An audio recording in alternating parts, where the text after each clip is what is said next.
So hello everyone and welcome back to the AOR Talkshow Xbox version for season 14, and god it has been so long since the last one, but we're finally back. It has actually happened, and alongside me it's F1 Maestro or James. Hello, everyone. Thank you for the introduction, Pepper. And today we're going to be running through the drivers, the calendar, and doing just a quick preview of the Australian Grand Prix, which will be later today when this video goes out. So, do you want to take us through the calendar briefly? We'll go swiftly into it. Yep, and no big news there really. I mean, we're starting on in Australia and wrapping it up in Abu Dhabi. As James said, season starts later tonight at 8 p.m. across all platforms, and we'll go on weekly with 2 break weeks for the real life Mexican and US Grand Prix, then the usual Christmas break and New Year, and then a final break week in February between the 15th round at Malaysia and the Japanese Grand Prix round 16. But now we go into what really matters, and that is the driver lineups. And before we even get into it, we have quite the grid, possibly one of the greatest grids Xbox and AOR has ever watched. But let's get into it, James. Let's talk about Mercedes first.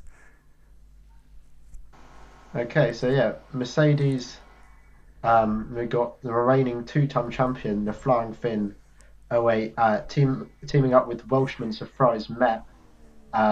And Finn obviously dominated the past 2 seasons in F1 2016, and having announced his retirement, he decided that he couldn't do anything except return for season 14, as most drivers do these days when they retire. So Finn, 36 race starts, of which he's finished on the podium in 32 of those races, 19 wins and 17 poles.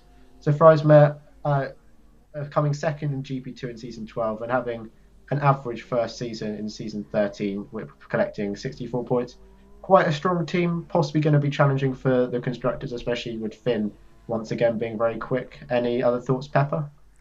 I mean, I just coming into this season, Flying Finn is definitely the man to beat. So I mean, obviously, Surprise Mag could be a good pairing to get some solid points, but obviously all eyes will be on the 99 Mercedes for this season. But we have a lot of other very strong contenders, and in Red Bull we have Killer Whale, who finished 10th last season on the F1 tier, and GP2 champion All Rounder teaming up with him. Is there something special that we need to expect from this team, or are we expecting them to be more in the midfield side of things? Oh, well, personally, I know All Rounder quite well. Obviously, he's qualified for the F1 esports event in London in a couple of weeks. So I'm expecting to see good things for him. He won the GP2 championship over Commando last season. Killer Whale, or now known as ESR Orca. Pretty average season last season F1, apart from the one race in Belgium where he managed to take pole and win. So I'll be expecting better things from him this season, to be honest, and all rounder once again. Also, I'd like to mention that ESR Orca, one of the youngest drivers ever potentially in AOR, only 13 years of age.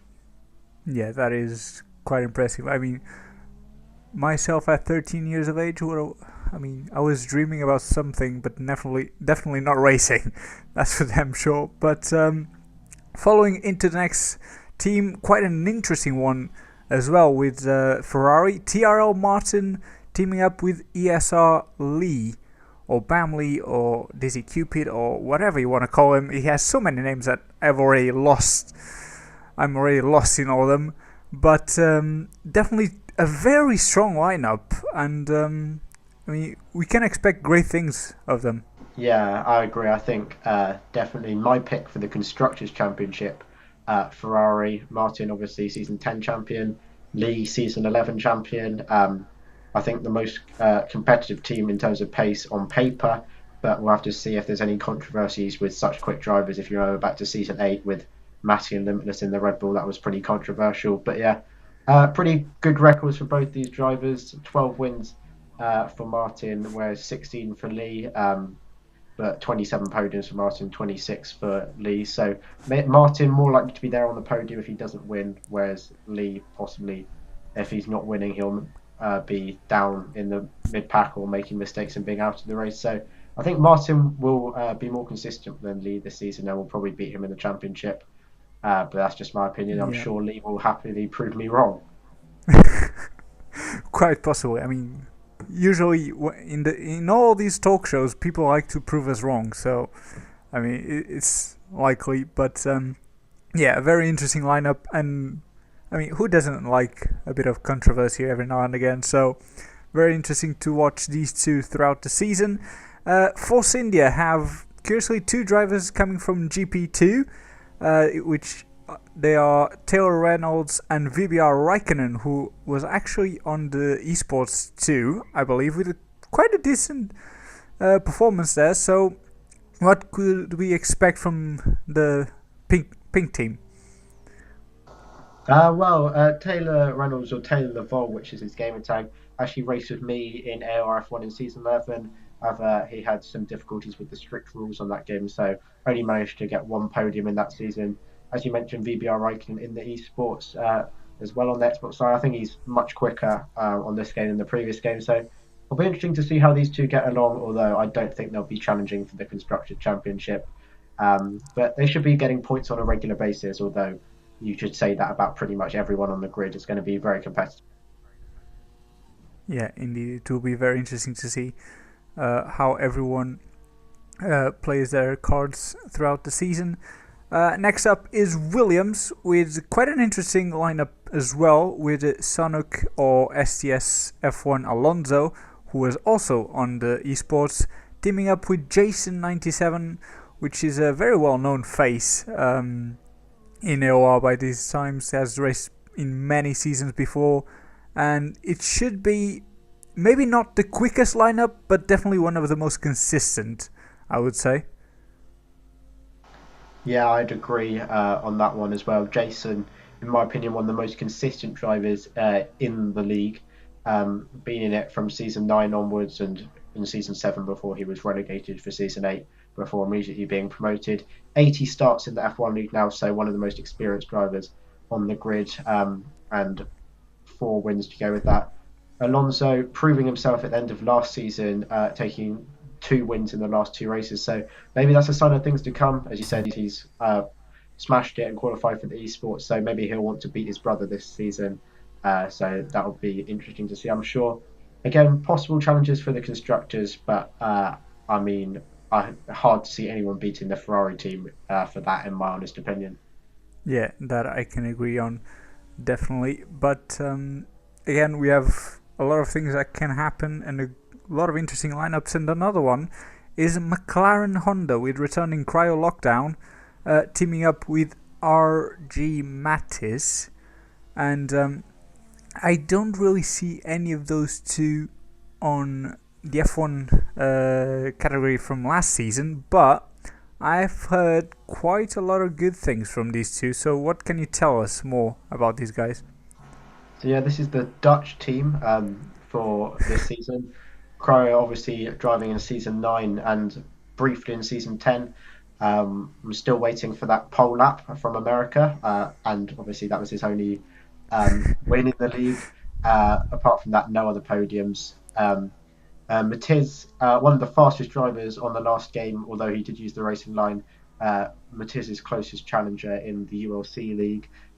So he's turned the line off for this game, and I think he's qualified for the esports as well through the Japan event. So he's very quick, and I'm sure he'll be challenging for wins. Also with Cryo making the transfer from the pad to the wheel for this game. So I'm expecting pretty good stuff from this team, but as said earlier, that's the whole grid. No one really looking particularly weak this season, so very hard to call. Next up, we have a team like Toro Rosso has probably one of the drivers we're most eager to see, purely to see if he finally can win the championship. Is obviously TRL Limitless on the first Toro Rosso, teaming up with Stu. And I mean, it's gotta be one of the most talk points. I mean, after the disaster of esports, after missing out on the title in season 9, in season 10, in so many seasons that he's been up there and still hasn't won a title. I mean, what can we say about Terrell Limitless that we haven't even said before? Well, I've got some interesting stats for JD here. So he's now the most experienced driver ever in AOR with 127 race starts, 1,501 points to go with that as well. However, only 20 wins, and he failed to win a race at all over the entire course of the F1 2016 game, meaning it's now 531 days since his last race win in Brazil season 10, which is Wow. 37 races, or 52 if you include season 11. But obviously, JD didn't participate in that. Stu, in my opinion, quite disappointing across season 12 and 13. 24 starts, but only 49 points and no podiums to go with that. But again, another competitive team. I predict these guys will finish second or third in the championship behind the Ferrari team, and maybe battling it out with Haas, who are the next team. Yep. And what a team we have there. NOR Evo, probably one of the surprises of the esports, definitely, at least for me, definitely. And speaking of Limitless, now the second driver has is precisely Broshek, who won the championship in season 9. And it has been said Broshek is still yet to get into his former form on the F1 game, but I mean, everyone takes a while to get adapt to a new platform, to a new game. So could we eventually see Haz up there as well with Evo and Brusiak? Yeah, I mean, personally, Evo, no pressure, mate. You're my tip for the championship, so you better win it for me. 16 starts for him, 168 points, 3 wins, 6 podiums, and 1 pole position from his time in the league in season 10. Very impressive, especially at the back end of that season, winning in Japan and Abu Dhabi, and obviously very impressive in the esports. I think he won that. Correct me if I'm wrong. Yep. And Yeah, he did. 3 races around China, Bahrain, and Japan. So he's looking very quick on this game. He'll definitely be up there with Finn, Lee, and Martin for the championship, in my opinion, and JD as well, of course. And as you said, Broshek returning to the league. He's had a few seasons out, but he's back. His pace not quite there yet, but I'm sure he'll be wanting to add to those 2 wins that he already got in the AOR F1 league. So we'll see how he gets along this season. It'll be very interesting to watch. And yeah, that's it for Haas. My tip, NLE for the Drivers' Championship. We'll have to see what he can produce. Yeah, I mean, I'm sure it will be a great fight, nevertheless, no matter the result. But next up is Renault, and personally, one of the two lineups that I don't really recognize too much, but is Langman 17 teaming up with JH Plays in the banana car. James, do you have anything interesting to tell us about these two drivers? Yeah, so both these drivers making their debut in AOR. MGS Mm, Joe, or JH Plays, MGS Joe is his gamer tag. He is best known for his controversy in ASR with Tim at Marduk. He's very quick on the last game, SRL F1 driver, and he's transferred his pace onto this game where he's in the ARF1 league, along with Orca, one of the youngest drivers, 13 years old as well, I believe. And his teammate Langman, who's, I think he's on the pad, I might be wrong, but he's progressed quite a lot from the last game where I think he used TC and ABS, so pretty impressive from him. But apparently, he used the racing line on the time trial event to get himself into F1, so that may cost him. We'll have to wait and see what happens tonight.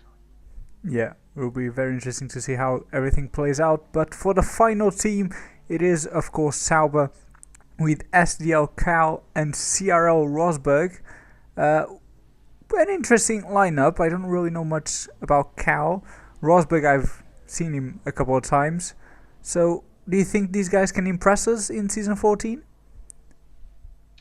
Yeah, I'd say so. Cal, personally, has a reputation for changing his gamer tag a lot. I think he's about 11 different gamer tags since he started league racing Wow. in 2011. Um, He's not Northern Irish, even though it says British. So this is sort of an Irish team. If you want to go with that, I'm probably going to get slandered in the comments for that, but we're going with it. And ESR Stone, Cyril Rosberg, obviously known as that laggy driver who flipped RS Falcon upside down in Canada season 12. He's fixed his internet and he's hoping to add to his impressive form way back in season 11, where he got his one and only AOR F1 victory. This team, I reckon they're underdogs. They're both pretty quick drivers on this game, so I reckon they'll be mixing it up with the top guys on a pretty regular basis. Yeah, and with that, we round up our driver lineups for season 14. Quite an interesting grid, a very strong grid for sure. We have several possible title contenders. Obviously, the ones we're most looking forward are obviously Finn, Evo, Martin, and JD. But there's so many other options that could just impress us throughout the season. And with that said, it is time to try basically and guess what could possibly go wrong at the Australian Grand Prix tonight. And I mean, it is a track that always has given quite interesting races, and most importantly, it has been affected by wet weather quite a considerable amount of times. So, either in qualifying or in the race, if we see some wet tires being used, that's a synonym of a great race incoming, wouldn't you say, James? Yeah, so both the races on F1 2016 were affected by rain at some point. Um, Either within the race or in qualifying, and both of those were very exciting races. So I expect we'll see more of that again. Obviously, the slipstream's been decreased for this game, so it's going to be much more difficult to make overtakes, and much more skill will be required. Obviously, the cars handle very much differently, so although I don't think we'll be seeing any breaking of the lap record because F1 2011 was just ridiculous on the handling front. Yeah. Um, because you see like, the pole time for season 4 was a 1 minute 18.8. So I don't think we'll be getting near that. We maybe might see a high 20. We'll have to wait and see. But yeah, um, obviously quite a technical track, not many straights, and easy to bin it in the wall. So I'm sure we'll be seeing some of that. I'm not actually sure if the safety car is on. Do you know? No, I've been confirmed that Formation Lap and Safety Car will not be available for the first few races. Okay, so no chances of a safety car then, but maybe that'll be implemented later in the season. So it'll be interesting to see what happens. What have you got any insight on what you think is going to happen tonight? I think it will be a great show, to be honest. I mean, there's predictions wise. I mean, obviously we'll get into that, and you can tweet us as well your predictions for tonight's race. The Twitter handle will be on the screen and in the description. But yeah, I mean, we have a lot of hungry drivers for a title, especially JD, who is yet to win one. We have a lot of drivers that want to prove themselves, and it's just it's the start of a brand new season. Everyone's very excited and eager to show what they can do, and especially at a track like this, like you said, it's very hard to overtake nevertheless, but it's a very quick track, very technical. So if we have rain, everything will turn upside down for sure. But let's try and play a little game. This goes back to the first season of the talk show.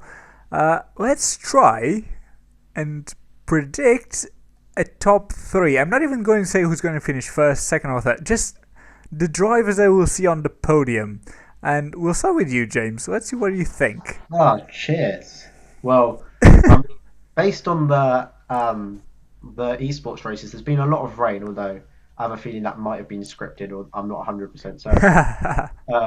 But yeah, my tip for the podium, based on basically the esports races and time trial times, etc., who I know is quick, I'm going to back my main man LLR Evo again to get on the podium, along with the Flying Finn and Tyrrell Martin. That's my pick for the podium. Not necessarily in that order, but those Yeah. are my top 3 drivers. Right. I am going to go somewhat similar. I will say Evo will be on the podium too, uh, because I mean he's grown on me. He's like I'm rooting for him, even if he doesn't manage to get the said title. But yeah, he really impressed me. So I want to see him on the podium, and I'll go with Lee as well, and Finn. Why not? I mean, So you're it going for doesn't an change too all-women much, podium then. but it'll be Discrimination against the interesting. pad. Yeah. My apologies. And I'm a pad player, which is great. But yeah, I think. But again, it's extremely hard to predict. I mean, we have a grid that we could only ask for the gods for one just like this one. So it will be very interesting to see how the season opener plays out. But yeah, don't forget to leave us your predictions and opinions. And what do you expect in general for season 14 of AOR in the Xbox side? And obviously, don't forget to check out the PS4 and PC editions as well. But I don't think there's really much to add, unless you want to add something, James. Ah, yes. Just thought I'd mention, although you're probably already aware, Ryan83 will be Oh yeah, live streaming the race. So put a link for that in the description, please, Pepper, because I'm not sure. I think it's on his YouTube channel. But yeah, so yeah, Ryan will yeah, be yeah. live streaming the race with him and a currently unnamed second commentator. So I'm sure we can look forward to that if you want to watch the race live. That's where you need to go. Sunday night, 8 p.m. British time, to see the opener, season 14. Hopefully, it'll be a fantastic race. And I think that's pretty much it. Yeah. Don't forget. Obviously, don't forget to check out the channels of everyone involved and follow us on Twitter if you fancy to do so. Obviously, you have Ryan live streaming the Xbox races tonight at 8 p.m. and obviously every other Sunday on his channel, I believe. And obviously, the other live streams you'll be able to find on the remaining talk shows. But that is all from me and James for today. And we'll see you next week, where we'll hopefully be reviewing an amazing Australian Grand Prix and previewing also round 2 at China. But nevertheless, thank you so much for joining us on the return of the AOR Talk Show, and we'll see you next time.